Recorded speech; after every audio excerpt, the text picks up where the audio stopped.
जय हिंद। पर्यटन और सांस्कृतिक धरोहर से जुड़े मेरे चैनल स्वर्ण आभा में आपका स्वागत है।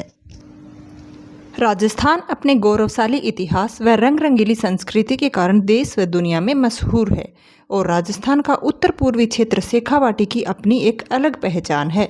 और ये पहचान है इसकी वीरान, सुनसान लेकिन आलीशान व भव्य हवेलियों के कारण। शेखावाटी क्षेत्र में ये हवेलियाँ यहाँ के गांवों व कस्बों में बिखरी पड़ी हैं, यानी बड़ी संख्या में मौजूद हैं। भव्य व आलीशान इतनी कि किलों व महलों की बराबरी करती नजर आती हैं। और इन हवेलियों का निर्माण करवाया था शेखावाटी के धनाढ्य वर्ग, पूंजी अर्जित करने में माहिर खिलाड़ी मारवाड़ी सेठों ने। आखिर इतना सारा धन खर्च करके इतनी आलीशान हवेलियों का निर्माण इन सेठों ने क्यों करवाया? और फिर इतना सामाजिक रुतबा व इतना वैभव छोड़कर आखिर सारे के सारे व्यापारी क्यों चले गए और कहाँ चले गए? क्या वे अब भी यहाँ आते हैं? क्या उनका अपनी इस अद्भुत विरासत के प्रति लगाव अब भी है? तो आइए आगे के वीडियो में हम इन सारी बातों के बारे में जानेंगे। 19वीं सदी की शुरुआत में मारवाड़ी व्यापारी अपनी नई पहचान तैयार कर रहे थे। इस अवधि में मारवाड़ी समुदाय औपनिवेशिक भारत में एक शक्तिशाली ताकत के रूप में उभरा था। पैसे कमाने का हुनर इनके खून में दौड़ता है। अपने व्यापार से संबंधित जो कायदे व नियम होते हैं ये उनका पालन पूरी तरीके से करते हैं। दोस्ती दुश्मनी अपना पराया सबसे ऊपर इनके व्यापारिक कायदे होते हैं जो हर परिस्थिति में अडिग रहते हैं। इस प्रकार अपनी अथक मेहनत व व्यापारिक हुनर के कारण इन्होंने जो धन अर्जित किया उससे अपने गृह नगरों में भव्य चित्रित हवेलियों का निर्माण करवाया और अपनी सामाजिक हैसियत व नव अर्जित धन का प्रदर्शन किया। महलों व किलों की भव्यता से मेल खाती वास्तुकला व बेजोड़ चित्रकला के जरिए ये मारवाड़ी व्यापारी अपनी सांस्कृतिक विरासत व सामाजिक हैसियत का मजबूत दावा पेश कर रहे थे तथा आपस में भी एक दूसरे से ज़्यादा भव्य व आलीशान हवेली बनाने की होड़ भी इनमें जरूर थी। साथ ही सफलता के भव्य प्रतीक के रूप में इन हवेलियों में ऐसी चीज़ें दर्शाकर जो उस समय आधुनिकता की प्रतीक मानी जाती थी, ये व्यापारी अपने आप को दुनिया देखे हुए माहिर कारोबारियों के रूप में पेश कर रहे थे। विद्वान एन हार्ड्रोव ने इन हवेलियों की भव्यता व इनके निर्माण के बारे में कहा है कि इन मारवाड़ी व्यापारियों की औपनिवेशिक व्यापार, वाणिज्य और शक्ति के नेटवर्क में महत्वपूर्ण खिलाड़ी बनने की आकांक्षा थी और उनकी हवेलियां ऐसी आकांक्षाओं के अनुकूल एक बहुसांस्कृतिक दृष्टिकोण का संकेत देती है। ये हवेलियां केवल वास्तुकला व चित्रकला का अद्भुत नमूना ही नहीं है, यह एक ऐसी जगह है जहां परंपरा व आधुनिकता तथा धार्मिकता व सांसारिकता का गजब का संयोजन है। तो अभी हमने जाना कि इस तरीके से इन विशाल हवेलियों का निर्माण हुआ, लेकिन फिर ऐसा क्या हुआ कि लंबे समय की अथक मेहनत के निर्माण से तैयार इन आलीशान हवेलियों, शानो शौकत व सामाजिक रुतबे को छोड़कर ये व्यापारी आखिर क्यों चले गए वह कहाँ चले गए? आइए जानते हैं। थार रेगिस्तान के बाहरी इलाके में अपनी भौगोलिक स्थिति के कारण राजस्थान का शेखावाटी क्षेत्र प्राचीन रेशम मार्ग पर स्थित एक महत्वपूर्ण व्यापारिक केंद्र हुआ करता था। 18वीं तथा 19वीं शताब्दी के आरंभ में अरब, भारत व चीन के बीच अधिकांश व्यापार इसी क्षेत्र से होता था। स्थानीय व्यापारी समुदाय, विशेष रूप से मारवाड़ी बनिए, यहाँ राज करते थे।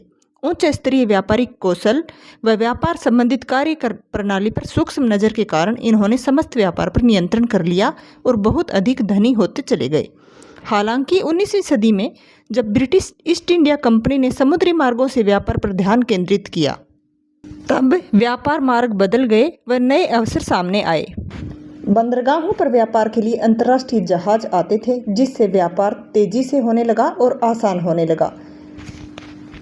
इसीलिए ये व्यापारी कोलकाता व मुंबई जैसे बंदरगाहों वाले शहरों की ओर पलायन कर गए और वहां जाकर कपास, चीनी, जूट, मसाले, कपड़ा आदि के व्यापार में इन्होंने ब्रिटिश हुकूमत के एकाधिकार को तोड़ने में सफलता भी हासिल की और अपार धन अर्जित किया। बाद में इन्होंने बैंकिंग व बीमा उद्योग में भी कदम रखा और सफलता हासिल की। इस प्रकार मारवाड़ी व्यापारी पूरे भारत में सबसे बड़े कारोबारी व उद्योगपति बन गए। पहले ही व्यापारी अपने परिवारों को गृह नगरों में छोड़कर अकेले गए। धीरे धीरे इन्होंने अपने परिवारों को साथ रखना शुरू कर दिया तथा अपनी व्यापारिक गतिविधियों में वहीं रच बस गए। लेकिन पहले ये व्यापारी तीज त्योहारों व शादी ब्याह जैसे सामाजिक अवसरों पर अपने गृह नगरों में आया करते थे। समय बीतने के साथ पीढ़ियों के अंतराल के कारण इनका अपनी हवेलियों व मातृभूमि के साथ लगाव कम होता गया और धीरे धीरे इनका आना जाना कम हो गया। जाहिर है इनके पास इन हवेलियों को अच्छी स्थिति में रखने व सार संभाल करने के ज़्यादा कारण भी नहीं बचे थे। समझने की बात है, व्यापार व व्यावसायिक व्यस्तता के चलते समय के अभाव व धीरे धीरे कम होते लगाव के कारण ऐसा करना मुश्किल भी बहुत हो जाता होगा। लेकिन फिर भी उनसे ये गुजारिश है कि अपने पीछे जो वर्ल्ड हेरिटेज योग्य सांस्कृतिक विरासत वे छोड़ गए हैं उसकी सुध बुध लें। अवश्य ही वे बहुत अधिक धनवान होंगे, अवश्य ही उनके पास अपने व्यापारिक कामकाज की वजह से समय का अभाव होगा। फिर भी इन हवेलियों पर उनके मालिकाना हक से ज़्यादा अब उनकी सामाजिक जिम्मेदारी बनती है। उनके पूर्वजों द्वारा बनवाई गई ये हवेलियाँ न केवल उनकी विरासत हैं बल्कि पूरे शेखावाटी क्षेत्र, पूरे राजस्थान, पूरे भारत की सांस्कृतिक विरासत हैं जिसे पूरा वर्ल्ड देखना चाहता है। बहुत बड़ी संख्या में यहाँ विदेशों से टूरिस्ट आते हैं और ये संख्या दिन ब दिन बढ़ती जा रही है। लेकिन इन हवेलियों की हालत खस्ता होती जा रही है। इन्हें देख रेख, सार संभाल व मरम्मत की ज़रूरत है। ये हवेलियाँ धीरे धीरे जर्जर होती जा रही हैं। केवल सरकार के भरोसे रहेंगे तो इन महान विरासत को धीरे धीरे खो देंगे। शहर के पास हेरिटेज नगर का बोर्ड लगाकर व थोड़ी बहुत सार संभाल के साथ ही सरकार की जिम्मेदारी खत्म हो जाती है, जबकि वास्तविकता ये है कि ये हवेलियाँ धीरे धीरे जर्जर हो रही हैं। नवलगढ़ और मंडावा की कुछ खूबसूरत और बड़ी हवेलियां हमने देखी। हमने देखा कि बहुत ही विशाल हैं, बहुत शानदार स्थापत्य कला और बहुत ही सुंदर चित्रकला। लेकिन बाहर की तरफ से दीवारें जर्जर होना शुरू हो चुकी थी और उनमें टूट फूट होना शुरू हो चुकी थी।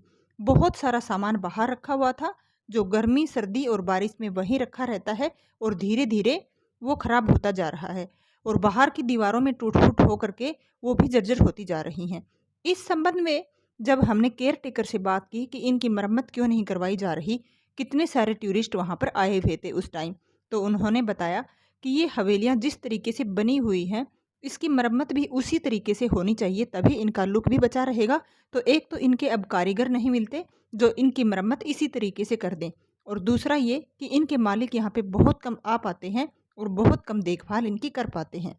सरकार से तो है ही, साथ ही ज़्यादा उम्मीद व गुजारिश इन हवेलियों के जो वारिस हैं, उन मारवाड़ी व्यापारियों के जो वंशज हैं उनसे है कि समय निकालिए, अपने पूर्वजों की इस महान विरासत के प्रति सजग होइए, इन हवेलियों की देखरेख व सार संभाल की जिम्मेदारी उठाइए।